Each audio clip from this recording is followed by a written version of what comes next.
আজকে আমি কোর্টে সারাদিন ছিলাম, আমার যতগুলো মামলা সব আজকে আদালত ডিসমিস করে দিয়েছে। আমার এখানে একটা প্রশ্ন ছিল আজকে, কিন্তু উনি করতে দেয়নি। আমাকে 3টা বছর আটকে রেখেছিলেন মাটির নিচে এবং জেলখানা মিলে। আমার প্রশ্ন হচ্ছে, আপনি আমাকে মামলা দিয়ে 3টা বছর আটক রাখলেন, যে আমার অপরাধ আছে কিনা। 3 বছর পরে আজকে প্রমাণ হলো যে আমি নির্দোষ, কোনো অপরাধ নেই। আমার যত রকমের পরীক্ষা করার দরকার ছিল রিমান্ডে নিয়ে সব করেছে। এই মোবাইলটা আজকে দিয়েছে ওরা 3 বছর পর। এর মধ্যে যা ছিল ওরা সব কিছু দেখেছে। যে মামলা দিয়েছিল আনসার আল ইসলাম না কি জানো, আমি জীবনে জানিই না। যত রকমের পরীক্ষা করেছে একটাও পাইনি। জজ আজকে হাসছিল যে মামলার বিচার করব কি দিয়ে, কোনো মাল নেই, যা ছুড়ে ফেলে দিলাম। আমি মনে করলাম জিজ্ঞাসা করি, মাননীয় আদালত, এই যে 3টা বছর আপনার কাছে তো আমার মামলা ছিল, এতদিন আপনি কিছুই করেননি, আপনি কিন্তু জানতেন। আজকে যেমন ছুড়ে ফেলে দিচ্ছেন, হাসি তামাশা করছেন যে একটা মামলা হলো, এই 3 বছর জানতেন না? 30 থেকে 32 বার এই মামলাটাই আদালতে উঠেছিল, কিন্তু জামিন আপনি দেননি, বারবার ফেরত দিয়েছেন। আজকে কোন ইশারায়, কার ইশারায় দিয়েছেন আমি জানি না। তবে আমার প্রশ্ন, আমাকে যে 3টি বছর রাখলেন, আমি তো নিরপরাধ, আজকে প্রমাণ হইল যে কোনো দোষ নেই। যারা আমাকে বিনা দোষে কষ্ট দিয়েছে, আমিও তাদের ওই কষ্ট দিতে চাই। কে নবীকে দাঁড়িয়ে সালাম দেয়, কেউ বসে সালাম দেয়, ওসব সব বাদ। আল্লাহ একজন আছে, রাসূল একজন আছে, কোরআন আছে, কথা বিশ্বাস যারা করে তাদেরকে এক জায়গায় নিয়ে আসা লাগবে। ইহুদি, খ্রিস্টান, বৌদ্ধ, মুশরিক যারা, ওরা কিন্তু এই ধোঁয়াগুলো তুলে আমাদেরকে আজ আলাদা আলাদা করে রেখেছে। এই জন্য 80 জন হওয়ার পরও 20 জনের সাথে পারছি না। যেন ইয়াসিন শুধু পড়লে 10 খতম কোরআনের সওয়াব হয়, তা আপনি তো মানবেন। ইয়াসিনের প্রথমটাই তো মানেন না। এই নেতৃত্বের কথা বললেই বলে রাজনীতি। আরে ভাই, রাজনীতি মানে রাজনীতি, এটা কোরআনের পাঠ না। 903 জায়গায় আছে রাজনৈতিক কথা, ডাইরেক্ট ইনডাইরেক্ট মিলে। আপনি সেইটাকে অস্বীকার করে না বোঝার ভান করে চলে যাবেন, আর আল্লাহ আপনাকে ছেড়ে দেবে। আশা করছে আপনার আদর্শ ঠিক করবেন, আর এক্ষুনি মোক্ষম সময়। এরপরও যদি কেউ না বোঝার ভান করে থাকেন, আসেন এদিকে। চ্যানেলটি সাবস্ক্রাইব করে আমাদের সঙ্গেই থাকুন। নারায়ে তাকবীর।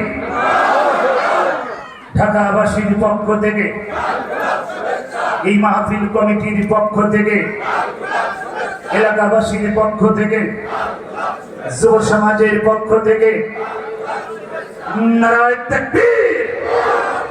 আলহামদুলিল্লাহি রাব্বিল মাশরিকাইনি ওয়া রাব্বিল মাগরিবাইন আল্লাযী খালাকা কুল্লা শাইইন যাওজাইন ওয়া আওজাবা আলাইনাল ইহসানা বিল ওয়ালিদাইন ওয়া নাশহাদু আল্লা ইলাহা ইল্লাল্লাহু ওয়াহদাহু লা শারীকা লাহু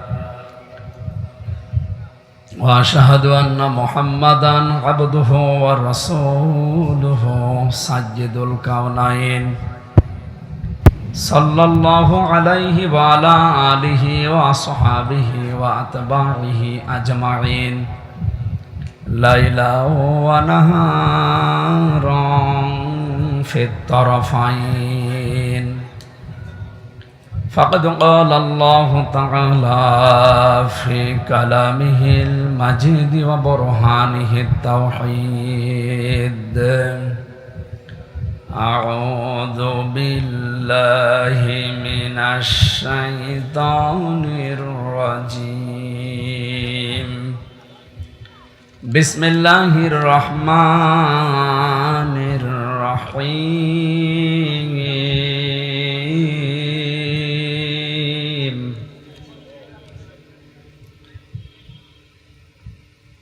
يوم تكون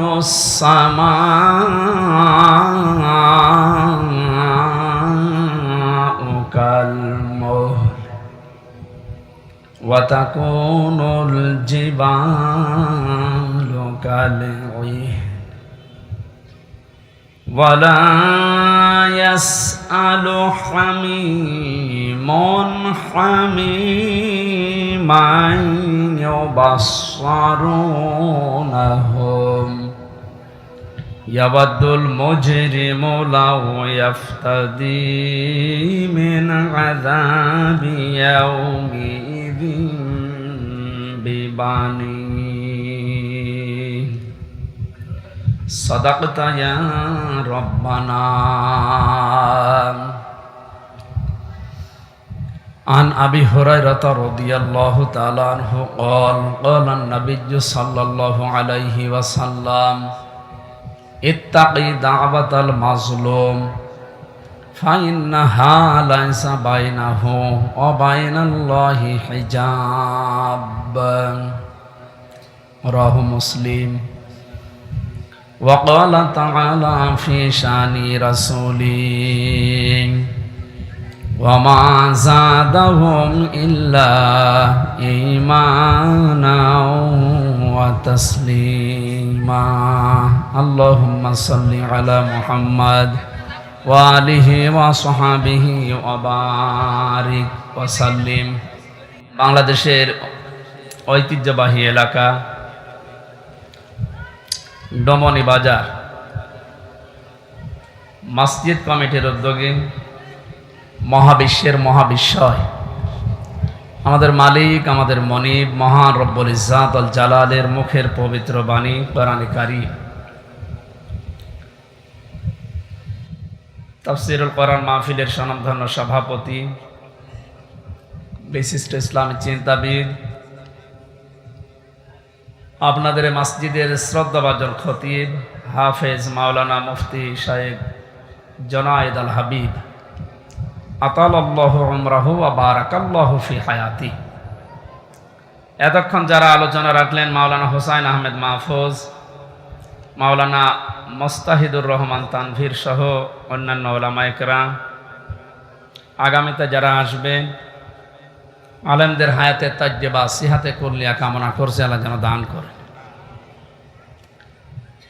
মঞ্চে বসা অত্র এলাকার সর্বজন শ্রদ্ধাভাজন ব্যক্তিবর্গ, সামনে বসা মুসলমান ভাইরা, পর্দার আড়ালের সম্মানিতা মা এবং বোনেরা, প্রাণপ্রিয় ঢাকাবাসী,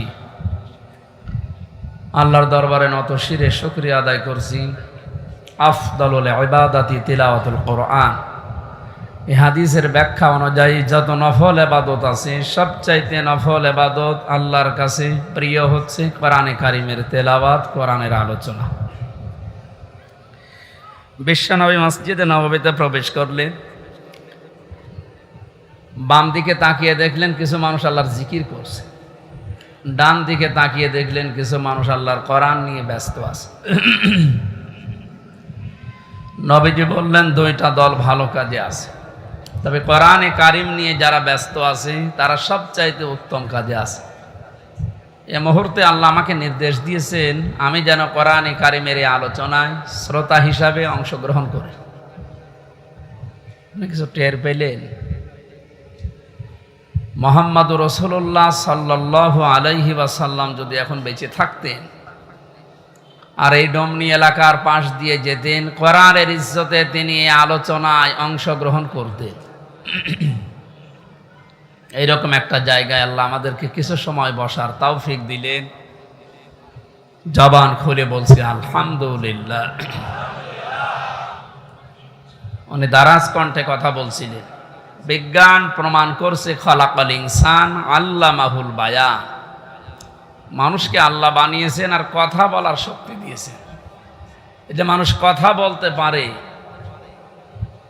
এই কয়েক ইঞ্চি জায়গা থেকে এক একটা কথা বের হতে 27টা স্তর পার করা লাগে। কয়টা? 27টা স্তর পার করার পরে একটা কথা তৈরি হয়। আপনি চিন্তা করেন, এতগুলো স্তর পার করার পরে যদি একটা কথা তৈরি হয়, যিনি কথা বলার যোগ্যতা আমাদেরকে দিয়েছেন তার প্রশংসা বাদ দিয়ে অন্য কারো প্রশংসা আদায় করা ঠিক হবে? যদি আমরা উল্টা দেখেছি, আপনি যাই মনে করেন, স্বাধীনতার পর থেকে পর্যন্ত বিভিন্ন মরা মানুষদের প্রশংসা যত এদেশে হয়েছে, ওই পরিমাণ প্রশংসা আল্লাহর যদি হতো, আমরা আল্লাহর ওলি হয়ে যেতাম। কি হয়েছে তাদের প্রশংসা করে? আপনি শান্তি পেয়েছেন?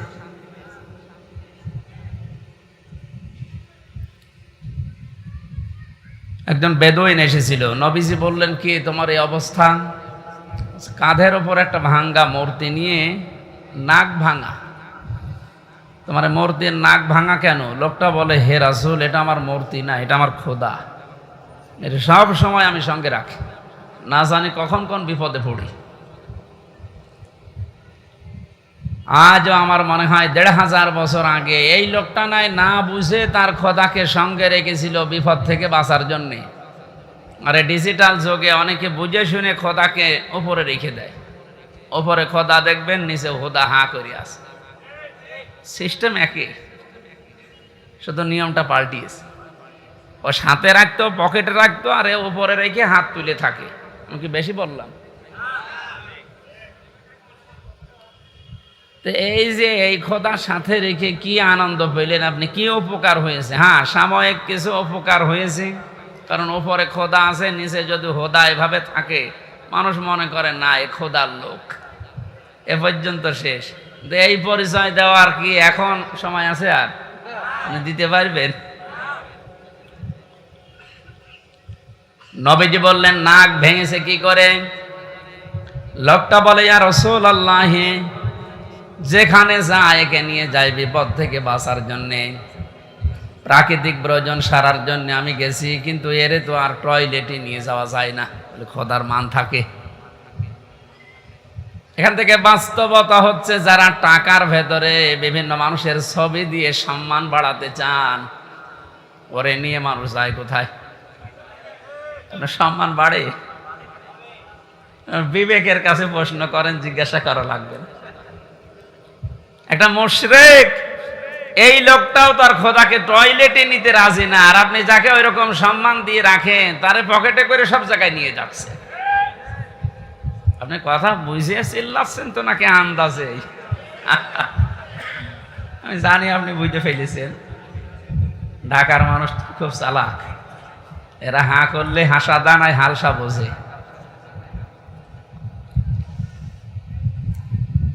রাস্তার পাশে রেখে কাজ সারতে গেলাম, কাম করে এসে দেখি ওর মাথা থেকে পা পর্যন্ত পোড়া ভিজা। চিন্তা করলাম, খোদার গা ভিজা, এ না জানি কর রহমত বরকতের পানি হবে। জহব্বা বের করে চাটলাম, খাইলাম, দেখে একটা ঝাঁঝ ঝাঁঝ লাগে, গন্ধ। চিন্তা করলাম, পানি যার যদি রহমতের হবে, আর খোদার গা থেকে ঝরতেছে, এরকম গন্ধ হবে কেন?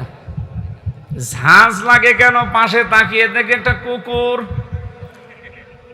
দাঁড়িয়ে আছে, ওর নিচ দিয়ে পানি টপকাচ্ছে। এবার বুঝলাম যে কোন রহমতের পানি। আমার মেজাজ গেল খারাপ হয়ে। এই তুই খোদা না হুদা?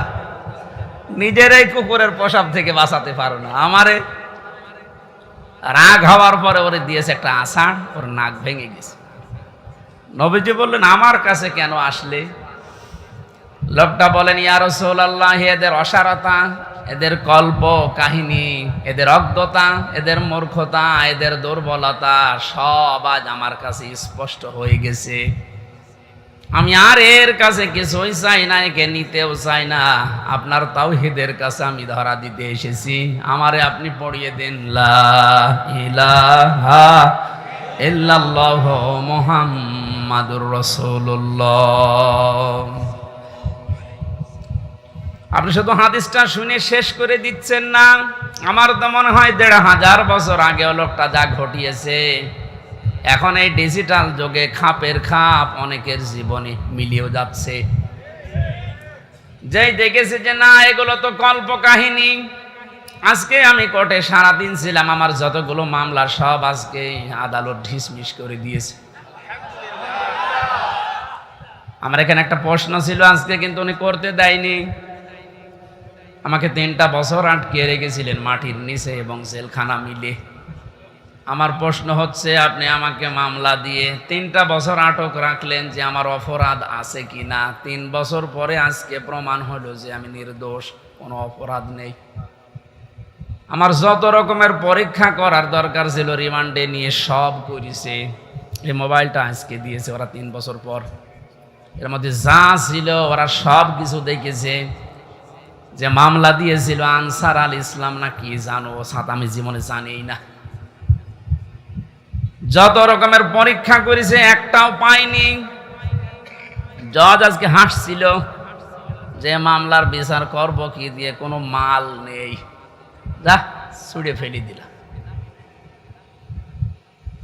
আমি মনে করলাম জিজ্ঞাসা করি, মাননীয় আদালত, এই যে 3টা বছর আপনার কাছে তো আমার মামলা ছিল, এতদিন আপনি কিছুই করেননি, আপনি কিন্তু জানতেন। আজকে যেমন ছুড়ে ফেলে দিচ্ছেন, হাসি তামাশা করছেন যে একটা মামলা হলো, এই 3 বছর জানতেন না? 30 থেকে 32 বার এই মামলাটাই আদালতে উঠেছিল, কিন্তু জামিন আপনি দেননি, বারবার ফেরত দিয়েছেন। আজকে কোন ইশারায়, কার ইশারায় দিয়েছেন আমি জানি না। তবে আমার প্রশ্ন, আমাকে যে 3টি বছর রাখলেন, আমি তো নিরপরাধ, আজকে প্রমাণ হইল যে কোনো দোষ নেই। যারা আমাকে বিনা দোষে কষ্ট দিয়েছে, আমিও তাদের ওই কষ্ট দিতে চাই।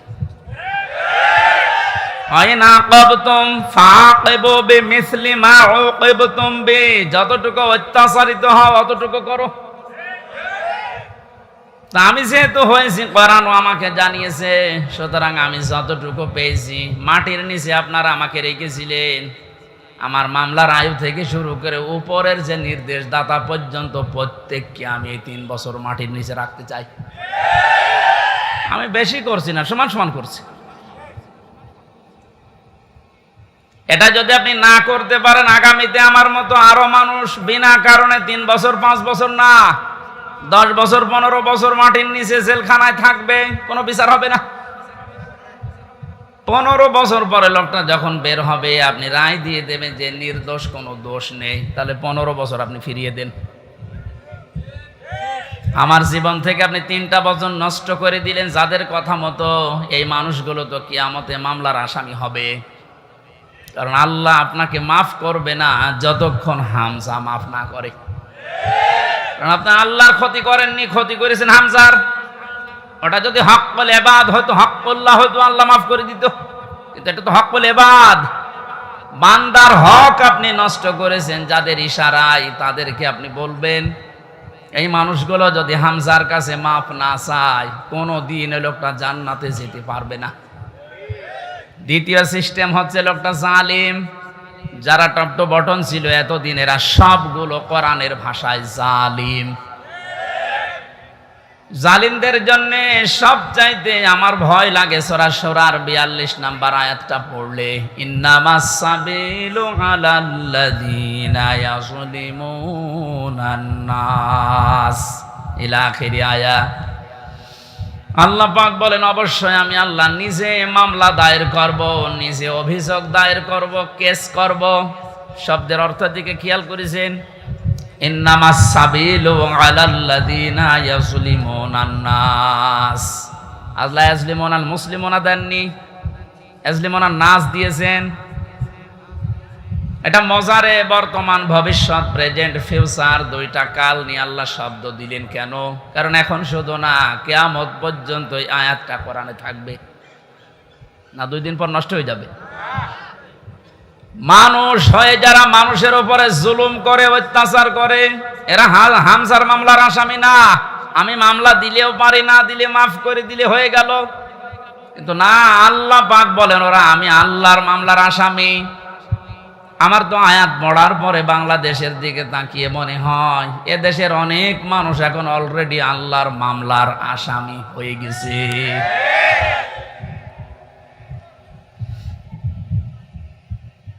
যিনি বিচারপতি, যিনি রায় দেবেন, তিনি যদি মামলার বাদী হয়, বলেন আপনার পক্ষে রায় আসার সম্ভাবনা আছে?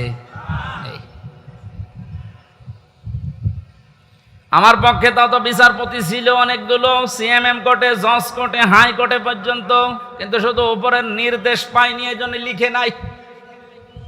অথচ যিনি নিজে রায় দেবেন, যিনি নিজে নির্দেশ দেবেন, আলাইসাল্লাহু বিআহকামিল হাকিমিন, সব চাইতে বড় বিচারপতি যিনি, তিনি আল্লাহ।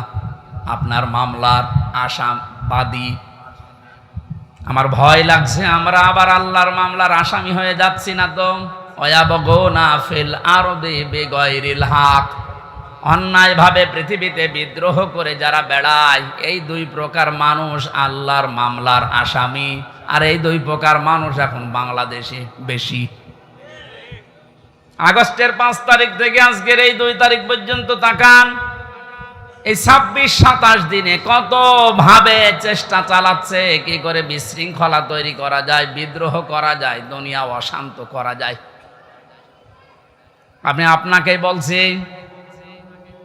আমি আপনাকে ভালোবাসি, বাঁচাতে চাই। কোরআনের চোখ লাগিয়ে দেখতে পেলাম এই দেশে 5 তারিখের পর থেকে 2 তারিখ পর্যন্ত যারা শান্ত হয়ে যাওয়ার পরে বিশৃঙ্খলা করার চেষ্টায় আছেন, পৃথিবীর মানুষকে বোঝাতে চাঁদে যে শান্ত নেই, কত রকমের ক্রু তৈরি করে ইস্যু লাগিয়ে আপনি চেষ্টা চালিয়েছিলেন। তওবা করে ফিরে আসেন, নয়তো আপনি আল্লাহর মামলার আসামি। আমি আশা করি আপনি কথা বুঝেছেন। যদি না বোঝার ভান করে উল্টাপাল্টা ধারণা করেন, আপনার কপালে হেদায়েত আল্লাহ দেবে না। এই যে কপালে হেদায়েত দেবে না, এটা তো আমি বানালাম। হ্যাঁ, আল্লাহু লা ইয়াহদিল কওমাজ জালিমিন, ইহদি এটাও মোজারে, বর্তমান ভবিষ্যৎ, প্রেজেন্ট ফিউচার। আল্লাহ বলেন আমি জালেমদেরকে হেদায়েত দিচ্ছি না, দেব না। আর শর্তলা হচ্ছে ওদেরকে মাফ করে দেন। তা আমি মাফ করে করব কি? আল্লাহ তো হেদায়েত দেবে না জালেমদের। কারণ এত কঠিন নিকৃষ্ট আল্লাহর কাছে শব্দটা। নবীজি জানিয়েছেন আয-যুলমু যুলুমাতু ইয়াউমাল কিয়ামাহ, জুলুম কিয়ামতের ময়দানে ঘোর অন্ধকার হয়ে তার সামনে দেখা দেবে, নিজের হাত পর্যন্ত দেখতে পাবে না। এটা যদি 100 ভাগ আমরা বিশ্বাস করে বাস্তবে নিয়ে আসতে পারতাম, জীবনই পাল্টিয়ে যেত। আমি আমার ঈমান থেকে কথা বলছি। যারা এখনো পর্যন্ত এই আয়াতগুলোর সাথে মিলে যাচ্ছেন, আপনি থামেন। মৃত্যুর গড়গড়ানি চলে আসলে তখন কিন্তু আপনার পাশে বসে কালেমা পড়ালেও কাজ হবে না। ঢাকাবাসী, আমি যেটা শিক্ষা দেওয়ার জন্য পর্যন্ত আসছিলাম, আজ বহু মানুষের কল্প কাহিনী, মিথ্যাচার, মিথ্যা রচনা, অনেক ষড়যন্ত্র, বিশেষ করে উল্টাপাল্টা সব যেহেতু আমাদের কাছে ধরা পড়ছে, দলে দলে পালে পালে দেখতে পাচ্ছি মানুষ বুঝে হোক না বুঝে হোক এখন ইসলামে আসা আরম্ভ করে দিয়েছে। এটা কেন দিল? কোরআনে কারীম জানিয়েছে ইযা জাআ নাসরুল্লাহি ওয়াল ফাত ওয়া রাআইতান নাসা ইয়াদখুলুনা ফি দীনিল্লাহি আফওয়াজা। আল্লাহ পাক বলেন, হে নবী, যখন আমার সাহায্য আসবে তখন আপনি বিজয় দেখতে পাবেন। কিছু না হলেও কিছু আমরা পেয়েছি। আল্লাহর সাহায্য আসার কারণেই কিন্তু আমরা বিজয়ের স্বাদ পেয়েছি। মানুষ যে পরাধীন থাকলে কি হয়, এটা এই 27 দিন আমি টের পেয়েছি। সবচাইতে বেশি টের পেয়েছিলাম মাটির নিচে যতদিন ছিলাম। ওই সময় চোখের ওপরে কালো কাপড় বাঁধা, আমার হাতে পেছনে হ্যান্ডকাপ দেওয়া, পায়ে ডান্ডা বেড়ি দেওয়া, মাজায় দড়ি দিয়ে যখন টেনে নিয়ে যেত, মনে হচ্ছে এ পৃথিবীতে সব চাইতে বড় অসহায় আমি। তো মাটির নিচে অবস্থায় ছিলাম। আপনারা উপরে যারা ছিলেন, বিবেক দিয়ে বলেন তো, আপনারা অসহায় ছিলেন না? গত কয়েকদিন আগে কুষ্টিয়ায় বাংলাদেশ জামাত ইসলামী ওলামা বিভাগের আয়োজনে 500 আলেম সব ঘরানা থেকে নিয়ে এসেছিল। কত? 500। ওনারা আয়োজন করেছিল 500, 750 উপরে আলেম এসেছে পুরা কুষ্টিয়া জেলা থেকে, সব ঘরানার। প্রায় 2.5-3 ঘন্টা আলোচনা হয়েছে, কোনো সমস্যা না, কিচ্ছু পাইনি। আমি নিজেও ছিলাম।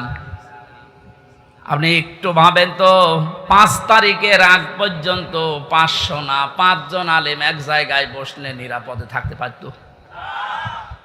স্বাধীনতার পরাধীন কি অবস্থা, বাস্তবতা এইটা। এই অনুষ্ঠানটা করতে হলে 5 তারিখের আগে 14 জায়গায় পারমিশন নেওয়া লাগতো, তারপরও অনুমতি মিলত না। এ মানুষগুলো তো সেই মানুষই আছে। এখন 14 জায়গায় অনুমতি না। ডাক্তার ইউনূস বলেছেন এদেশে কোরআনে কারিমের কথা ওইভাবেই হবে, অন্যান্য ধর্মের কথা যেভাবে চালু আছে। হিন্দুদের পূজা, ওদের দুর্গা পূজা, সরস্বতী পূজায় যদি অনুমতি না লাগে, পাহারা দেওয়া হয়, কোরআনের অনুমতি লাগবে কোন কারণে? কিছু মানুষের কিছু চিন্তাধারায় আল্লাহ তাকে মাফ করেন। কবি নজরুলের জীবনে ওই রকম আমল আমি ওনার জীবনী পড়ে পাইনি, কিন্তু কিছু কিছু কথা এত দামি, আমার মনে হয় আল্লাহ ওই কথাগুলোর কারণে ওনারে মাফ করে দেবে। এই লোকটা যে ঘোষণা দিল, কোরআনের পক্ষের লোক না বিপক্ষের লোক ওটা আমি বলছি না, কিন্তু যে ঘোষণা দিল, এই 17 বছরে কোনো মুসলমান তো এই ঘোষণা দিতে পারে নাই। আরো বিরোধিতা করতেন আপনি।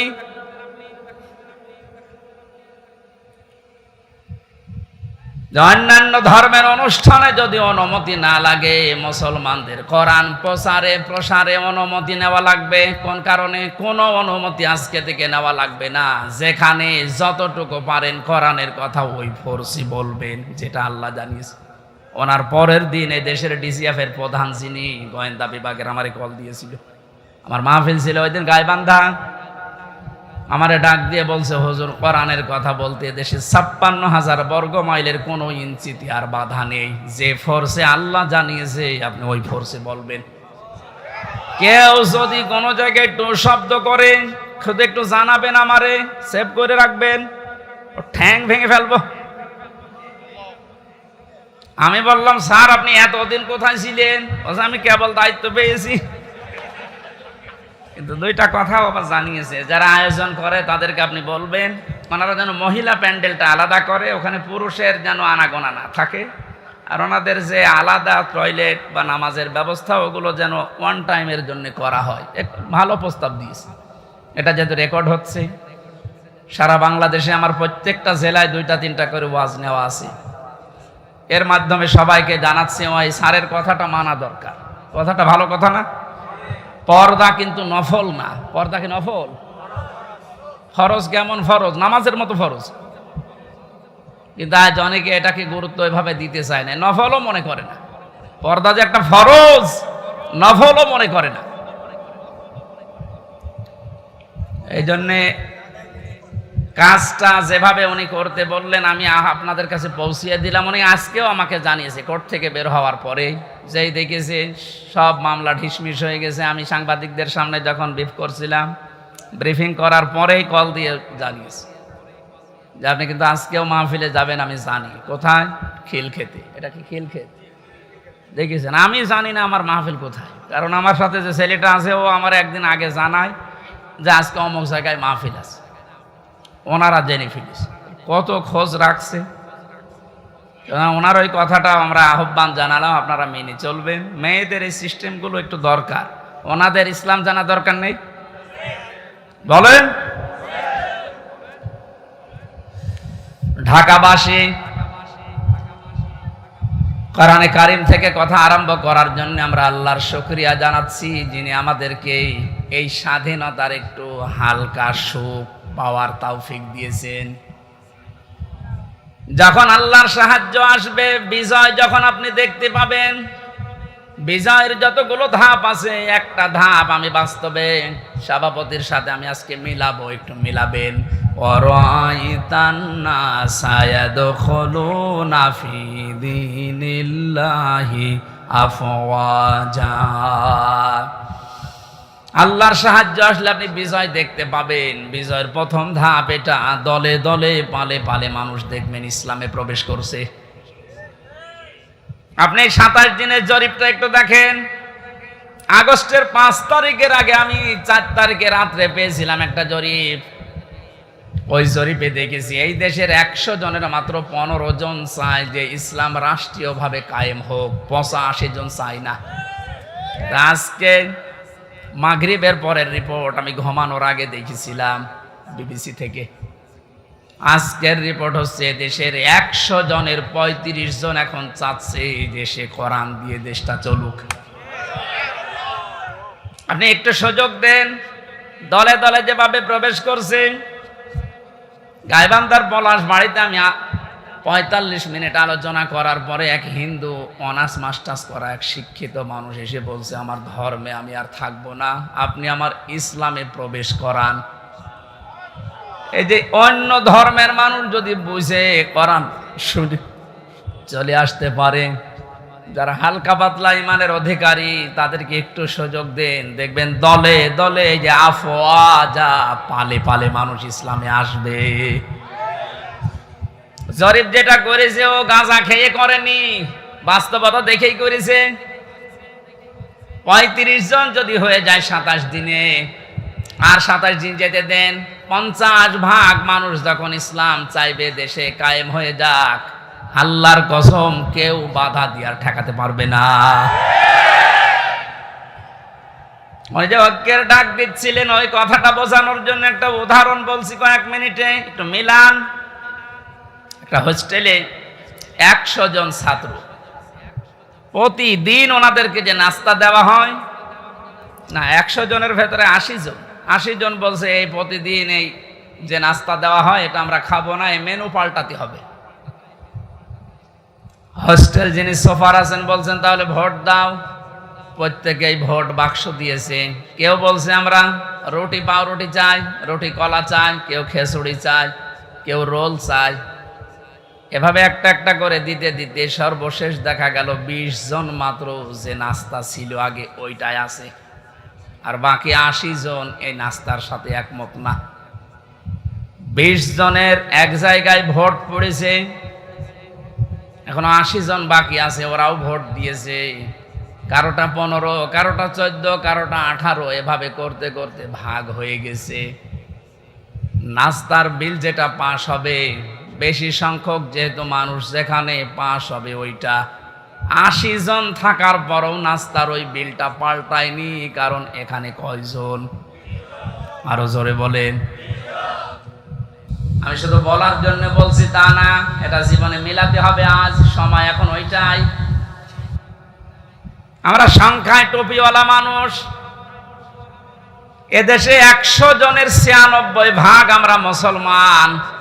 20 জন যদি এদেশে ইসলাম নাও চাই, 80 জন আমরা চাই, কিন্তু ছোটখাটো বিষয় নিয়ে মতপার্থক্য করার কারণে আজ আমরা দল বিদলে বিভক্ত হয়ে 20 পর্যন্ত যেতে পারছি না।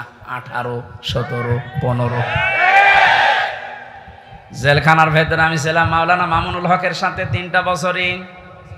উনি মাঝে মাঝে বলতেন, হামজা বাইরে থাকতে ভাবতাম কি, আর ভেতরে এসে বুঝতেছি কি। এখন যে পাল্টিয়ে যাব, কে বুকে হাত বাঁধে, কে আমিন জোরে বলে, কে নবীকে দাঁড়িয়ে সালাম দেয়, কেউ বসে সালাম দেয়, ওসব সব বাদ। আল্লাহ একজন আছে, রাসূল একজন আছে, কোরআন আছে, এ কথা বিশ্বাস যারা করে তাদেরকে এক জায়গায় নিয়ে আসা লাগবে। ইহুদি, খ্রিস্টান, বৌদ্ধ, মুশরিক যারা, ওরা কিন্তু এই ধোঁয়াগুলো তুলে আমাদেরকে আজ আলাদা আলাদা করে রেখেছে। এই জন্য 80 জন হওয়ার পরও 20 জনের সাথে পারছি না। হ্যাঁ, কথা বলছেন। এই জন্য যেভাবে চলতেছে, আশা করছি কোরআনের এই আয়াতটা বাস্তবে আল্লাহ আমাদেরকে দেখাবেন। আরাআইতান নাসা ইয়াদখুলুনা ফি দীনিল্লাহি আফওয়াজা। দলে দলে পালে পালে যেভাবে মানুষ ইসলামে আজ দীক্ষিত আর আরম্ভ হয়েছে, আল্লাহ পাক যেন চর্ম চোখে দেখার তৌফিক দেন যে কোরআন দিয়ে 56,000 বর্গ মাইল চলছে। শোক এবং শান্তি শব্দ দুইটা। শোক 3টি বিষয়ের নাম, শান্তি 4টা বিষয়ের নাম। বাস্তবে ছোট জীবনে বহু দেশ আমি ঘুরেছি। আমি আকিস গ্রুপে চাকরি করতাম খতিব হিসাবে। ওনারা একটা ভিসা লাগিয়ে 27টা দেশ আমারে একবারে ঘোরানোর ব্যবস্থা করে দিয়েছিল। যদিও 3 বছর জেলে থাকার কারণে আমার ভাগ্য হয় নাই, তারপরও আমার ব্যক্তিগতভাবে বহু দেশে আমি গেছি। সুখ শান্তি এটা কিনতে পাওয়া যায় না। আল্লাহ পাক সুখ এবং শান্তি নিজের পক্ষ থেকে দান করেন। এজন্য 53 বছর হয়ে গেল, সুখ শান্তি এ দুইটার একটাও আমরা এখনো পাইনি, অনুধাবনও করতে পারছি না। কারণ চলছিল এই 53 বছর মানুষের তৈরি করা নিয়ম নীতি দিয়ে। বাবা চালিয়েছিল, আমি দেখি নাই, ওই মুরব্বীরা দেখেছে, বাবারটা দেখে নাই। স্বামী চালিয়েছিল, ওনারা দেখেছে, আমি তো দেখি নাই, আমার 92 সালে জন্ম। চাচা চালিয়েছিল, বউ চালিয়েছে, ভাবিও চালিয়েছিল, সবগুলোই আমরা দেখেছি। শুধু কোরআন দিয়ে দেশ চললে কেমন দেখা যায় আজও দেখিনি। দেখেছেন? এটা দেখেছেন? দেখেছেন? এটা দেখার দরকার না যে এটা দিয়ে চললে কেমন লাগে? আন্দাজে চিল্লানো না, সত্যি সত্যি মন থেকে বলবেন যদি চান ওই 35 জনের ভেতরে আপনি যেন থাকেন যে হ্যাঁ এইটা দিয়ে দেশ যেন চলে, আমি এটা দেখতে চাই। হাত তোলেন তো, লিল্লাহি তাকবীর।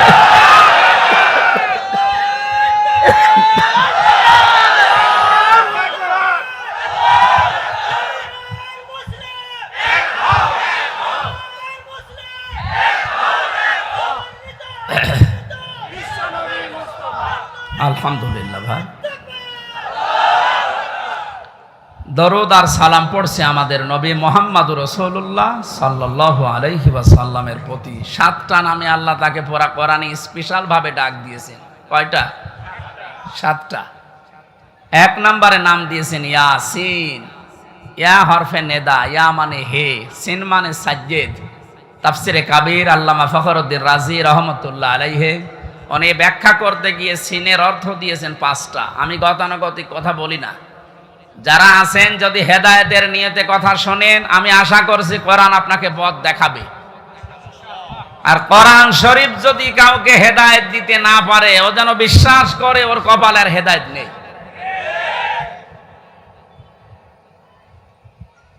মানিত্তাবাআল হুদা বিগাইরিল কোরআন আদাল্লাহুল্লাহ। তিরমিজি শরীফের হাদিস। নবীজি বলেন কোরআন বাদ দিয়ে যদি পৃথিবীর কোন জায়গায় কেউ ভালো হওয়ার নিয়তেও যায়, আল্লাহ নিজে দায়িত্ব নিয়ে তাকে গোমরা করে দেয়।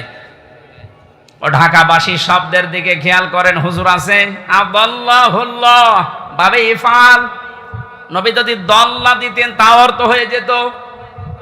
দল্লা ইয়াদিল্লু না দিয়ে আদাল্লা ইয়াদিল্লু দিয়েছেন। দল্লা শব্দটার বাংলা অর্থ হচ্ছে আপনি নিজেই নিজেকে খারাপ বানিয়ে ফেলেছেন। আর আদাল্লা মানে আল্লাহ নিজে দায়িত্ব নিয়ে আপনাকে নিজে খারাপ বানিয়ে দিয়েছে। এ কথাটার অর্থ কি? কোরআন যেখানে নেই ওই জায়গায় যদি কেউ ভালো হওয়ার নিয়তেও যায়, ওকে খারাপ বানাবে হামজা কে? বলেন বলেন। হেদায়েত দেওয়ার একচ্ছত্র মালিকানা কার? দুনিয়ার কারো হাতে আল্লাহ দিয়েছেন, এমনকি নবীর হাতেও দেন নাই। এই জন্য নবী নিজের চাচা কেউ পারে নাই। এই হাদিস দ্বারা বোঝা যায় কোরআন যেখানে নেই ওই জায়গায় যদি আপনার নিয়ত ভালো থাকে, আল্লাহ কিন্তু আপনাকে ছাড়বে না। আপনি গেলেন কেন? এর বাস্তব প্রমাণ বাংলাদেশের মাজারগুলো। আপনি তাকান, আমার কুষ্টিয়ার লালনের মাজার, অনেকেই তো যায় ওখানে আল্লাহর ওলি ঘুমিয়ে আছে এই কথা মনে করে, কিন্তু কোরআন ওখানে চলে না, ওখানে চলে শুধু গাঁজা। আমি তো যতটুকু জানি বা দেখেছি, সারা দেশ মিলে আপনি যে কয় মন গাঁজা না পাবেন, লালনের মাজারে তার থেকে বেশি গাঁজা পাবেন। রাত 9টার পরে গেলে দেখবেন সব অন্ধকার, পুলিশ পাহারা দিয়ে গাঁজা খাওয়াচ্ছে। আমি একবার গিয়েছিলাম রাত 9টার পরে বাড়ির পাশে, তো গিয়ে দেখছে একটা ন্যাংটা, কিচ্ছু নেই, ওরে দুধ খাওয়াচ্ছে। কে এরে দুধ খাওয়ান? ওরা হুজুর আল্লাহর ওলি। আল্লাহর ওলি মানে হ্যাঁ, এর ভেতরে মাল আছে। মাল যা আছে সব তো দেখা যাচ্ছে। নতুন কোন মাল দেখাও, এ মাল তো সবার আছে, খালি বিচারপতি মানিকেরটা নেই, ওটা উড়ে গেছে। ওনাকে বলেছে যে আমার বিসি নিল কে? এখন বেশি খুঁজে পাচ্ছে না। ইসলামের যে ক্ষতি করেছে এই লোকটা, আলেমদের যে দুশ্মন ছিল, আল্লাহ আমার মনে হয় সরাসরি হাত দিয়ে দেখিস। আমার জীবনের শখ যে আল্লাহ যদি পৃথিবীতে আর কিচ্ছু না দেখায়, কোনো আফসোস আমার জীবনে নেই, আল্লাহ বলে যে ধরা ধরিস। এই কথা বলছেন।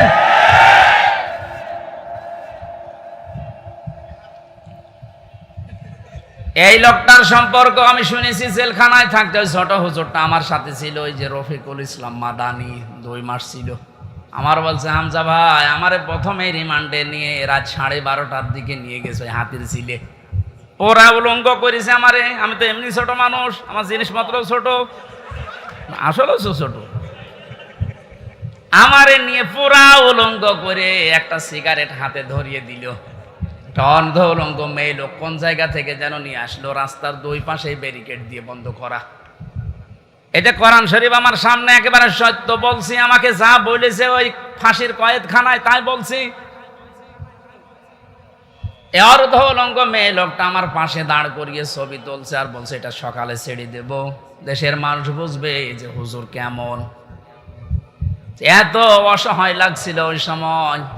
আমি তো এমনিতে ওদের সাইজে চাইতে একেবারেই ছোট, আর মেয়েটা আমার ওর কাঁধ পর্যন্ত আমি অর্ধ উলঙ্গ, কোথা থেকে যেন ভাড়া করে নিয়ে এসেছে। আমার হাতে সিগারেট দিয়ে, যেটার গন্ধ শুকলে আমার বমি আসে, ওইটা ধরিয়ে নিজে 2 টান দিয়ে আমার কাছে দিয়ে বলছে এভাবে ধরে থাক, অস্ত্র তাক করা আছে, কিচ্ছু করার নেই। ছবি তুলছে, এটা ছেড়ে দেব সকালে। আমি যেহেতু মজলুম আর বিশ্বাস করি মজলুমের দোয়া কবুল হয়, ইত্তাকি দাওয়াতাল মাজলুম। নবীজি বলেন দুনিয়াতে আর যাই করো মজলুমের বরদোয়া থেকে নিজেকে বাঁচিয়ে রেখো। ফাইন্নাহা লাইসা বাইনাহু ওয়া বাইনাল্লাহি হিজাব, কারণ মজলুমের মাঝে আর আল্লাহর মাঝে কোনো পর্দা থাকে না। ওই হাতির ঝিলের ওই পানির পাশে দাঁড়িয়ে আল্লাহর কাছে বলেছিলাম, মাবুদ যে অবস্থা করছে আমার তো কিচ্ছু করার নেই, তুমি দেখতে পাচ্ছ। এক এসআইকে ডাক দিয়ে বললাম, ভাই আপনারা যা করছেন আমার সাথে, একে হারুন স্যার জানে? জানে না মানে? উনি তো করাচ্ছে। যেই বলেছে উনি করাচ্ছে, কারণ রিমান্ডে উনি তো মাঝে মাঝে এসে আমারে প্রশ্ন করতো, তখন কি ফেরেস্তার মতো কথা বলতো, অথচ ভেতরে ভেতরে ওই এত খারাপ অবস্থা আমার করলো। আল্লাহ তুমি সব দেখেছো, আমারে যেভাবে ওরা অপমান করেছে ওকেও এইভাবে করো। আমার মনে হয় আল্লাহ কারেন্টের মতো ওর দোয়া কবুল করেছে। দেখেছেন না, ও এখন 3 ইঞ্চি। কয় ইঞ্চি? সারা দুনিয়া এখন জানে, ওর নাম অনেকে জানে না, কিন্তু ও যে 3 ইঞ্চি ও সবাই জানে, মহিলারা পর্যন্ত জানে যে 3 ইঞ্চি। ছোট হুজুরের দোয়াটা একেবারে মাজলুম, যেহেতু আল্লাহ কবুল করে দুনিয়ায় দেখিয়েছে, পরবর্তী কি করবে সেটা আল্লাহ ভালো জানে।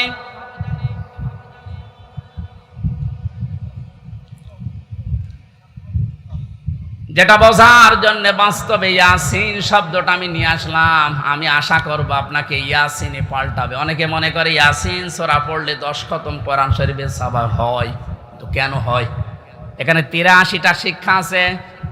এর প্রথম 5টা শিক্ষা হচ্ছে সিনের ভেতরে। আপনারা শুনতেছেন? আল্লাহ ডাক দিয়েছেন ইয়াসিন, হে নেতা। ইয়া মানে হে, সিন মানে সাজ্জেদ, সাজ্জেদের বাংলা অর্থ নেতা। মুফাসসির 5টা অর্থ দিয়েছেন তাফসিরে কাবীরে। 1 নম্বরে সাজ্জেদুল বাশার, 2 নম্বরে সাজ্জেদুল আলামিন, 3 নম্বরে সাজ্জেদুল কাউনাইন, 4 নম্বরে সাজ্জেদুল আম্বিয়া, 5 নম্বরে সাজ্জেদুল মুরসালিন। এক একটা শব্দের আবার ব্যাখ্যা করা আছে। আমি কথা বলছি তাফসীর আকারে, আপনি মিলান। প্রথম নম্বর অর্থ হচ্ছে সাজ্জেদুল বাশার, আল্লাহর ঘোষণা দেওয়া মানুষের জন্য একমাত্র নেতা আদর্শ একজন, তার নাম মুহাম্মদ রাসূলুল্লাহ। কি বুঝলেন ইয়াসিন পড়ে? আপনি মানুষ নামে যদি পদবাচ্চা বিবেচিত হন যে আমি মানুষ, অথচ নবীজিকে আপনি আদর্শ মানেন না, নেতা মানেন না বিশ্ব নবীকে, আল্লাহর ভাষায় আপনি মানুষ নেই। কথা বললেন না কেন? ও ঢাকাবাসী, এটা যদি খালি দুনিয়ার বিষয় হয়তো আল্লাহর কসম আমি এটা বলতাম না। এটা সম্পর্ক আখিরাতের সাথে। হুজুর যে আয়াত পড়েছিলেন আয়াতটাতে ছিল ওয়াকুল্লুহুম আতিহি ইয়াউমাল কিয়ামাতি ফারদা। সূরা মরিয়মের 95 নম্বর আয়াত। আল্লাহ পাক বলেন কিয়ামতের দিন প্রতিটি মানুষকে বিচারের প্রথম ধাপে আমি ডাক দেব স্রেফ একা একা। কয়জন করি? কেউ থাকবেন আপনার সাথে, আপনি স্রেফ একা থাকবেন। বিচারের দ্বিতীয় পয়েন্টে আল্লাহ ডাক দিয়েছেন এবার আর একা ডাকবেন না। ইয়াউমা নাদউ কুল্লা উনাসিম বিইমামিহিম। সূরা বানী ইসরাঈল 72 নম্বর আয়াতের প্রথম অংশে আছে আল্লাহ বলেন কিয়ামতে প্রতিটি মানুষকে এবার বিচারের দ্বিতীয় ধাপে, আমাদের যেমন প্রথম সিএমএম কোর্ট, এরপরে জজ কোর্ট, প্রথমে আল্লাহ আপনাকে একা ডাকবে, দ্বিতীয় সিস্টেমে যে একা না, আপনার নেতা সহ ডাকবে। কে সহ? আপনার নেতা সহ আল্লাহ এবার ডাক দেবেন। আগে নেতা, এরপরে কর্মী। যেহেতু আপনারা শিক্ষিত মানুষ, বিবেক আপনাদের বেশি কাজ করার কথা। নিজের দিকে তাকিয়ে বলেন তো, আপনি দুনিয়ার স্বার্থে হোক আর যে স্বার্থেই হোক, যাকে নেতা মানেন, আদর্শ মানেন, ওই লোকটা যদি কিয়ামতে আপনার সামনে থাকে, পেছনে আপনি দাঁড়িয়ে আছেন, আগে তো আল্লাহ তাকে দেখবে। এক কথা বলেন না কেন? কি মনে হয় আপনার যে ওই লোকটাকে যদি আল্লাহ দেখে আপনাকে মাফ করে দেবে? ওরে দেখলেই তো আল্লাহর আগেই রাগ হয়ে যাবে। আপনার নেতা যদি হয় ইনুর মতো, যারে মানুষ লাথি দিচ্ছে, লাথি দেয়নি কয়েকদিন আগে? আপনার নেতা যদি হয় মেননের মতো, যারে মানুষ পচা ডিম খাওয়াচ্ছে, কি মনে হচ্ছে আপনার শুধু হাসির খোরাকি না, বাস্তবে নিয়ে যান। নিজে এখন বলছেন না ওই লোকটা যদি সামনে থাকে আল্লাহ আমারে মাফ করবে না, এরকম নিজে যদি এখন ধারণা করেন, আপনি বিশ্বাস করতে পারেন আপনি ধরা খেয়ে বসে আছেন। আমি আপনার শত্রু না, আমি আপনাকে বাঁচাতে চাই। কারণ এই দুনিয়ার জীবনে যদি শেষ হয়ে যেত এই ওয়াজ আমি করতাম না। যেহেতু আর একটা জীবন আছে, এক্ষুনি পাল্টাতে হবে। নেতা যাদের ঠিক নেই এই মুহূর্তে আপনি পাল্টাবেন। ওয়াজ শুনতে আসলেন কেন? আপনি যদি নাই মানতে পারেন, নিজেও কোরআন শরীফ পড়েন না, হামজা বলছে আপনি মানেনও না, আপনি কি হয়েছেন? এই মুহূর্তে সিদ্ধান্ত পাল্টান। যাদের নেতা ঠিক নেই, আপনি ধরা খাচ্ছেন। সুতরাং এমন মানুষকে নেতা মানা লাগবে যে লোকটা আল্লাহ এবং রসুলকে মেনে চলে। আর এটা নফল না, এটা ফরজ। এটা তো আমি বানালাম। সূরা নেসা 5 নাম্বার পারার 6 নাম্বার পৃষ্ঠা 9 নাম্বার লাইনের 59 নাম্বার আয়াতের প্রথম অংশে আছে। আমি যতগুলো তাফসীর বিশ্ববিদ্যালয়ে থাকাকালীন মিলিয়েছি, সব মুফাসসির এই মাঝখানে যে আতিউ এই শব্দের ব্যাখ্যায় একমত। আল্লাহ পাক বলেন ইয়া আইয়ুহাল্লাযীনা আমানু আতিউল্লাহা ওয়া আতিউর রাসূলা ওয়া উলিল আমরি মিনকুম। ওহে যারা ঈমানের দাবি করো তাদেরকে বলছি, আমি আল্লাহর আনুগত্য করো, আমার রাসূলের ইতাআত করো, আনুগত্য করো। এই দুইটা জায়গার আগেই দেখবেন আতিউ এই ফেল আছে, ভার্ব, এটা ক্রিয়া। এটা আল্লাহ নবীজির নামে আর নিজের নামে রেখেছেন, কিন্তু উলিল আমরি মিনকুম এর আগে আতিউ দেননি। সব মুফাসসির একমত, আল্লাহ রাসূলকে মানতে হবে, কোনো প্রশ্ন করা যাবে না। কথা বলে না কেন?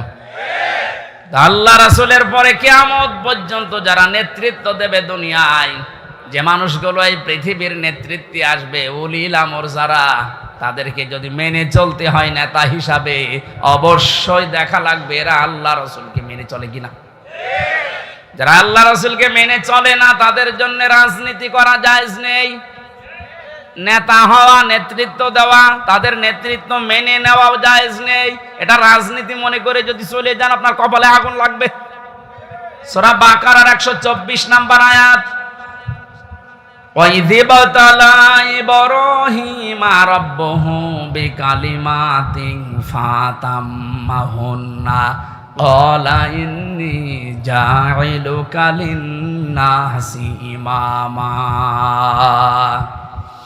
হযরত ইব্রাহিমের কথা স্মরণ করো। আল্লাহ নিজে বলছেন, আমি পদে পদে তাকে এ বাক্য দিয়ে পরীক্ষা করেছিলাম। যতগুলো পরীক্ষা ইব্রাহিমকে নিয়েছি কোরআন শরীফে আমি পেয়েছি। ইব্রাহিম নবীকে আল্লাহ পরীক্ষা করেছিলেন 50টা। কয়টা বলেন বলেন? 50টা পরীক্ষায় তিনি উত্তীর্ণ, একটাও ফেল করেননি।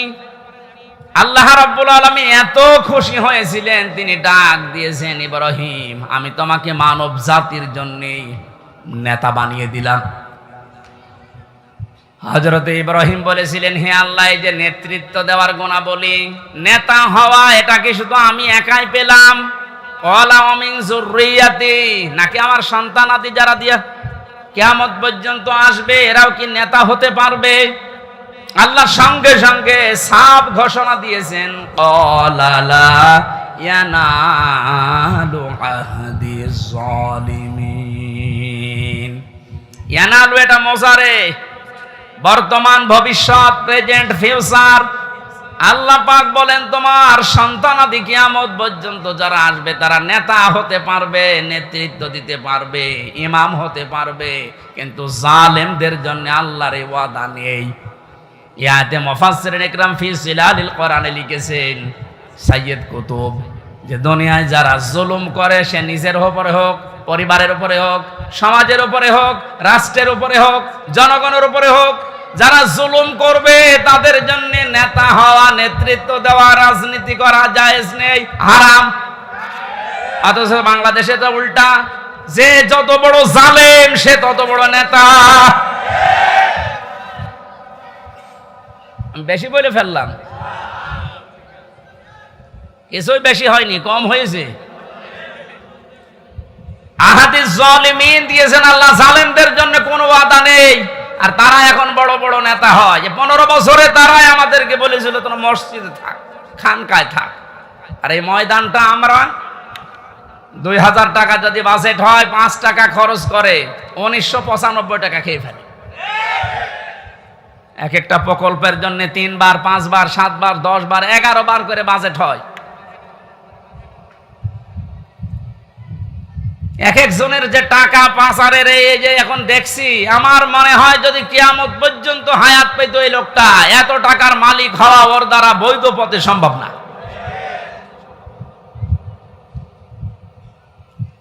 জানি ইয়াসিন শুধু পড়লে 10 খতম কোরআনের সওয়াব হয়, তা আপনি তো মানবেন। ইয়াসিনের প্রথমটাই তো মানেন না। এই নেতৃত্বের কথা বললেই বলে রাজনীতি। আরে ভাই, রাজনীতি মানে রাজনীতি এটা কোরআনের পাঠ না। 903 জায়গায় আছে রাজনৈতিক কথা, ডাইরেক্ট ইনডাইরেক্ট মিলে। আপনি সেইটাকে অস্বীকার করে না বোঝার ভান করে চলে যাবেন, আর আল্লাহ আপনাকে ছেড়ে দেবে। আশা করছে আপনার আদর্শ ঠিক করবেন, আর এক্ষুনি মোক্ষম সময়। এরপরও যদি কেউ না বোঝার ভান করে থাকেন, আসেন এদিকে, আপনাকে ঝড়ি কোদাল দিয়ে বোঝাচ্ছে। বোখারি শরীফ দিয়ে, কোরআন শরীফ দিয়ে ওর হবে না, ওরে দিয়া লাগে বাকারি শরীফ। আমি আসিন, এরা তো ব্যাখ্যা শেষ করতে পারবো না। নির্ধারিত আমরা আয়াত পড়েছিলাম 8, 9, 10, 3টা আয়াত পড়েছি সূরা মারিজ থেকে। কয়টা? এখানে আল্লাহ কিছু দৃশ্যের কথা দিয়েছেন, কিয়ামতের ভয়াবহতা, সে প্রথম থেকে এ পর্যন্ত। যে কিয়ামত যখন সংগঠিত হবে, এইরকম পাহাড় উড়ে যাবে, সব ধ্বংস করবেন আল্লাহ তাআলা। একথা বলতে বলতে এই কঠিন মুহূর্ত যখন তৈরি হবে, এই মুহূর্তে মানুষের অবস্থা কি হবে, আজকের আলোচনার বিষয়। এজন্য আমি মিলিয়েছি মুক্তিপণ। এটা বানিয়েছিলাম জেলখানায় থাকতে। জনাব এটিএম আজহারুল ইসলাম, নাম শোনেননি? এই লোকটা এখনো পর্যন্ত জেলে আছে। উনি একদিন একটা বই পাঠিয়েছিল, মুক্তিপণ, লেখক সৌদি আরবের। উনি বলছে, হামজা এটা পড়বা, জনগণের সামনে কথা বলো, মানুষ যেন পরিবর্তন হয়, এটা অনেক ভূমিকা পালন করবে। আমি পুরাটা 2-3 বার এই 3 বছরে শেষ করেছিলাম। দেখলাম যে হ্যাঁ, পরিবর্তন হওয়ার যদি মন থাকে, এই মুক্তিপণ এই শব্দটা মানুষের ভেতরে ঢোকাতে পারলে মানুষ আসবে ফিরে। আল্লাহ কিয়ামতের একটা বিশাল কঠিন ভয়াবহ দৃশ্যের কথা নিয়ে আসতে গিয়ে এই জায়গায় আমাদের কাছে এসে থামলেন। একটা মিলাবেন নিজের সাথে। এবার আল্লাহ রাব্বুল আলামিন বলেন, ওয়ালা ইয়াসআলু হামিমুন হামিমান ইউবাসসারুনহুম। সেদিন শহীদের পরিচয় দেবে না। এই যে হামিমুন মানে অন্তরঙ্গ বন্ধু, শহীদ বলা হয়। একে অন্যের যখন দৃষ্টিগোচর করা হবে, একে অন্যের সামনে যখন নিয়ে আসা হবে, কেউ কারো পরিচয় দিতে চাইবে না।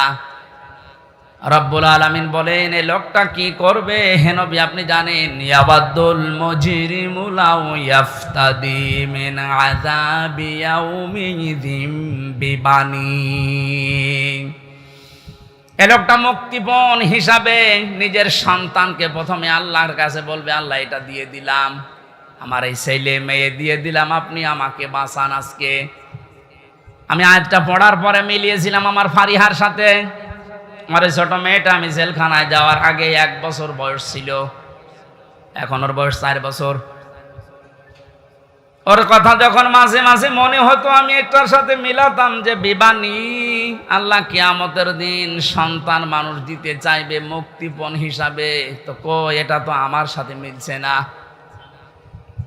আমি আয়না ঘর থেকে শুরু করে ডিবি অফিসে এই মাটির নিচে গুম হওয়া থেকে শুরু করে জেলখানার এই ফাঁসির কন্ডেম ছেলে থেকে বিচ্ছিন্ন ছিলাম, যোগাযোগ কষ্ট পেয়েছি। কিন্তু আমার মেয়েটাকে আমি যে ভালোবাসি এখনো পর্যন্ত, আল্লাহ রসুলের পরে পৃথিবীতে সবচাইতে বেশি ভালোবাসি এখনো আমার ওই ছোট মেয়েটাকে। আল্লাহ নিজে তৈরি করে দিয়েছে। অথচ আল্লাহ বলছেন ফারিহাকেও কিয়ামতে, হামজা তুই বলবি যে এটাও দিয়ে দিলাম, আমারে বাঁচাও। এটা আমার তো বিশ্বাস হচ্ছে না যে না এটা হবে না, এটা হওয়া কথা না। আল্লাহ বলেন শুধু ফারিহাকে না, ওয়াসাহিবাতিহি ওয়া আখি, মানুষ তার স্ত্রী এবং তার ভাইকে পর্যন্ত মুক্তিপণ দিতে চাইবে। ফাসিলাতি হিল্লাতি তওবে, শুধু স্ত্রী আর ভাই না, নিজের জ্ঞাতি গোষ্ঠী যারা তাকে আশ্রয় দিত, প্রশ্রয় দিত, সামাজিকভাবে, রাজনৈতিকভাবে, পারিবারিকভাবে, গোষ্ঠীগতভাবে যারা তাকে বিপদে পড়লে আশ্রয় দিত, এদেরকেও বলবে আল্লাহ এদেরও দিয়ে দিলাম। এটা আজকে আমি মেলালাম হাজী সেলিমের সাথে। যেভাবে গালিগালাজ করছিল কোর্টে তোলার সময়, কত টাকার মালিক আপনি বলেন তো হাজী সেলিম। অথচ যে গাল আজকে খেয়েছে, যে ডিম খেয়েছে, তাও এতগুলো প্রশাসনের মানুষ পাহারা দেওয়ার পরেও ও আজকে হাও মাও করে কাঁদছিল ইজলাসে দাঁড়িয়ে। ও তো মনের ভেতরে এইটা আসছিল, কি করলাম, যা দুনিয়ায় আছে সব আজকে দিয়ে বোঝো জজ সাহেব আপনি আমারে শুধু মুক্তি দিয়ে দেন। ওর এই কান্নার ভেতরে এই আওয়াজই ভেসে আসছিল। কিন্তু জামিন নামঞ্জুর করে জেলে পাঠিয়েছে। আল্লাহ বলেন জ্ঞাতি গোষ্ঠী ও ফাসিলাতি হিল্লাতি তওবে, এই ফাসিলাতির শব্দের ভেতরে 3টা বিষয় আছে ইবনে কাসিরে। তো ওবের ভেতরে 2টা অর্থ আছে। আল্লাহ পাক বলেন এই পৃথিবীতে ও আপন মনে করে যে মানুষগুলোর যার কাছে যেত, যারা আশ্রয় দেবে বলে বিশ্বাস করত, এই মানুষগুলোকেও কিয়ামতে বলবে আল্লাহ জ্ঞাতি গোষ্ঠী দলের লোক সব নেতা খেতা দিয়ে দিলাম, আমাকে তুমি একটু মুক্তি দাও। আল্লাহ বলেন এতটুকু না, আর একটা আছে, অমাং ফিল আরতি জামিআ, ওর দুনিয়ায় যত স্থাবর অস্থাবর সম্পদ ছিল, যত সম্পদের মালিক ছিল, সব আমাকে দিতে চাইবে। শুধু বলবে সুম্মায়ুজি, আমি মুক্তি চাই। আমি কি চাই? এটা শুধুমাত্র মনে হয় হাজী সেলিমের জীবনে, আমাদের জীবনে এরকম সময় আসবে না। এক কথা বলুন, প্রত্যেকের জীবনে অপেক্ষা করছে। আমি আমার ফারিহাকে, আমার স্ত্রী তামান্নাকে, আমার ভাই নেই, আমার বোন আছে রুনাকে, আমার জ্ঞাতি গোষ্ঠীর 100 জনের 98 জন আওয়ামী লীগ করতো, এখন পুরা পাল্টিয়ে গেছে। এখন বলছে আমরা কিছু করি না। এই পর্যন্ত না, আমার যত সম্পদ আল্লাহ দিয়েছেন, আমার বাবা আর আমার সব, আমি একটা একটা করে আল্লাহকে আমি দিতে চাইবো। শুধু বলবো আল্লাহ তুমি আজকের এই কঠিন দিন থেকে আমারে বাঁচাও। আল্লাহ দিনের পরিচয়টা একটু দিয়েছেন কোরআনে, ফাকাইফা তাত্তাকুনা ইন কাফারতুম ইয়াউমা ইয়াজআলুল ওয়িলদানা শিবা। হে নবী, কিয়ামত আমি কেমন ভাবে বানাবো জানেন? যুবক মানুষ কিয়ামতের দৃশ্য দেখে বিদ্ধ হয়ে যাবে। ও ঢাকাবাসী, একটা মানুষ বুড়ো হয়ে যায় কখন? 60 বছর, 70 বছর, 80 বছর সময় লেগেছে, কিন্তু এমন দৃশ্য ঝালঝালা আল্লাহ নিজে বলছেন আমি বানাবো। আমার মতো হামজা 32 বছর বয়স, সঙ্গে সঙ্গে সেকেন্ডের ভেতরে বুড়ো হয়ে যাব। এ কঠিন ময়দানে আল্লাহ ঘোষণা দেবেন, কাল্লা, কখনো না, কখনো না। যতগুলো দিতে চাইলে মুক্তিপণ একটাও নেওয়া হবে না। ইন্নাহা লাযা, তোরে আমি লাজাই দেব। কোন জায়গায়? প্রশ্ন আসতে পারে লাজা কি? এখানে যারা আছি আমরা অনেকেই জানি জাহান্নাম 7টা, জান্নাত 8টা। আমি কোরআনে কারিমে পেয়েছি লাহা সাবাতু আবওয়াব লিকুল্লি বাবিম মিনহুম জুজুম মাকসুম। সূরা হিজরের 44 নম্বর আয়াতে আছে, আল্লাহ পাক বলেন জাহান্নামের দরজা 7টা। যে যে অপরাধ করবে আল্লাহ তাকে ওই দরজা দিয়ে ওই জাহান্নামে প্রবেশ করাবে। তাহলে জাহান্নাম একটা, এর দরজা 7টা। কয়টা? এটা মনে হচ্ছে কোন স্কুল না? এখানে 1 থেকে মনে করেন 5 পর্যন্ত পড়ানো হয়। প্রত্যেকটি ক্লাসে আলাদা আলাদা রুম আছে, কিন্তু মানে বিদ্যালয় বা শ্রেণী তো একটাই বলা হয় যে এটা বিদ্যালয় বা মাদ্রাসা, স্কুল যাই বলেন স্কুল। এই স্কুলের 5টি স্তর আছে, 1 থেকে 5 পর্যন্ত। যে যেই ক্লাসে পড়ে সে দরজা দিয়ে প্রবেশ করে ক্লাস করে বাড়ি চলে যায়। 3তে পড়ে 5-এ গিয়ে ক্লাস করতে পারবে। এটা যেমন সহজে বুঝলেন। আল্লাহ পাক জাহান্নাম বানিয়েছেন একটা, স্তর বানিয়েছেন এরকম 7টা। দুনিয়ায় যে যে ধরনের অপরাধ করবে তাকে ওই দরজা দিয়ে প্রবেশ করিয়ে শাস্তি দেবে। এর 1 নম্বর দরজার নাম হচ্ছে হুতামা, খুব ভয়ঙ্কর জায়গা। এর 2 নম্বরে লাজা।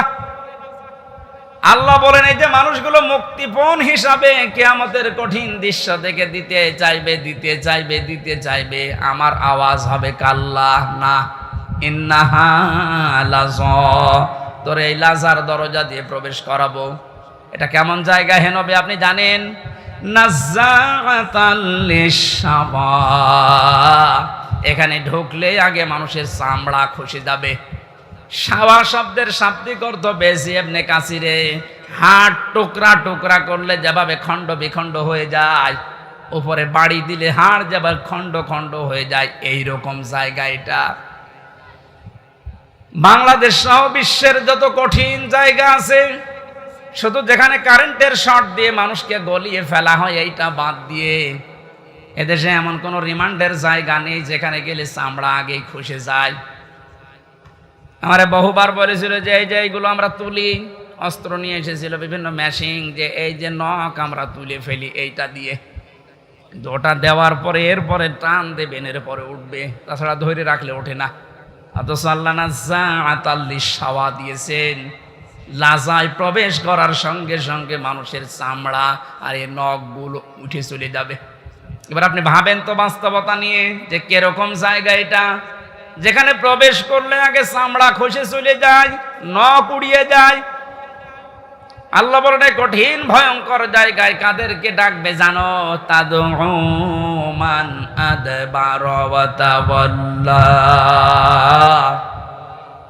এই দুনিয়ায় যেই মানুষগুলোকে সত্যের দিকে আহ্বান করা হয়েছে, এরা সত্যের কথা শোনার পরে অহংকার করে এদবার করেছে, মুখ ফিরিয়ে নিয়েছে। আমার মনে হয় আয়াতের বাস্তবতা বাংলাদেশে সবচাইতে বেশি। এত কোরআনের কথা আলোচনা পৃথিবীর কোন জায়গায় হয় না। এত আলোচনা হওয়ার পরে, সত্যকে সত্য জানার পরেও যারা ঘাড় ঘুরিয়ে অহংকার করে চলে যান, আপনার জন্য আল্লাহ লাজা প্রস্তুত করে রেখেছে। ইহুদি খ্রিস্টানদের আমরা প্রতিদিন 17 বার করে বরদোয়া দেই। কতবার? এই যে গায়রিল মাগদুবি আলাইহিম ওয়ালাদ-দাল্লিন, দুইটা জাতির কথা আছে, ইহুদি আর খ্রিস্টান। বারবার আল্লাহকে বলা হচ্ছে, আল্লাহ এদের পথ আমাদেরকে দেখিও না, এরা অভিশপ্ত। এরা অভিশপ্ত না? আমি তাফসিরে পড়েছি কেন আল্লাহ এদের নাম দিলেন।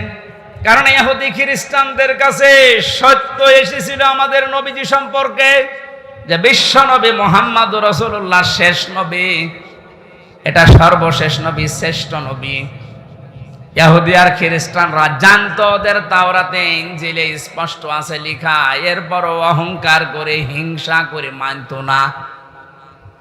আপনি কিন্তু বুঝতে পারছেন হামজা যা বলছে কোরআন দিয়ে হাদিস দিয়ে ও বানিয়ে বলছে না, ও সত্য কথাই। সত্য জানার পরেও অহংকার করে হিংসা করে অনেকে এরপরও চলে যাবে, এদের জন্যই লাজা। 2 নম্বরে যারা মাল সম্পদ জমা করে আর বারবার সংরক্ষিত রাখার চেষ্টা করে। আজ হাজারো মানুষে বাংলাদেশে চরিত্রের আছে, বৈধ অবৈধ নেই, মাল জমা করে যাচ্ছে। ইহসাবু আন্না মালাহু আখলাদা, মনে করে এটা আমার কাছে স্থায়ীভাবে থাকবে। শুধু জমা করে শেষ না, এটা সংরক্ষণ করার জন্য কত কায়দা কৌশল। এদেশে জায়গা হয় না, বেগম পাড়া বানাচ্ছে। এদেশে জায়গা হয় না, সুইস ব্যাংকে রাখছে যেন সংরক্ষিত থাকে।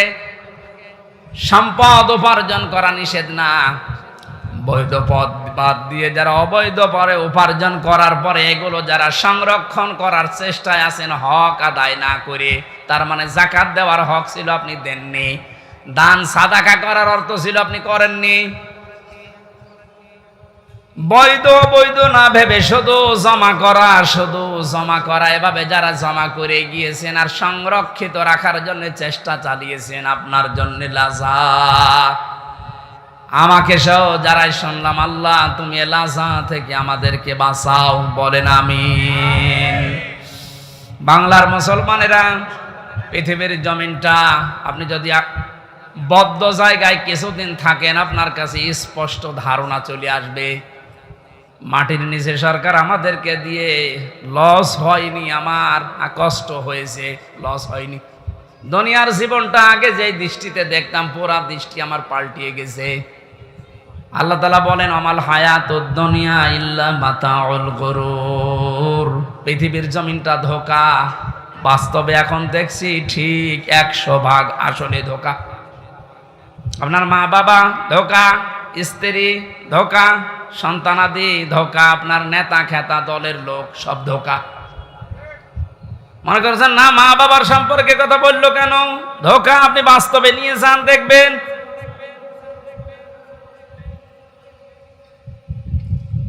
স্ত্রী ধোঁকা, এটার বাস্তবতা আমরা সবাই কম বেশি টের পাচ্ছি। আপনি যদি একটু শ্বশুর শাশুড়িকে অপমান করার চেষ্টা করেন, আপনার আপন বউ আপনার পর হয়ে যাবে।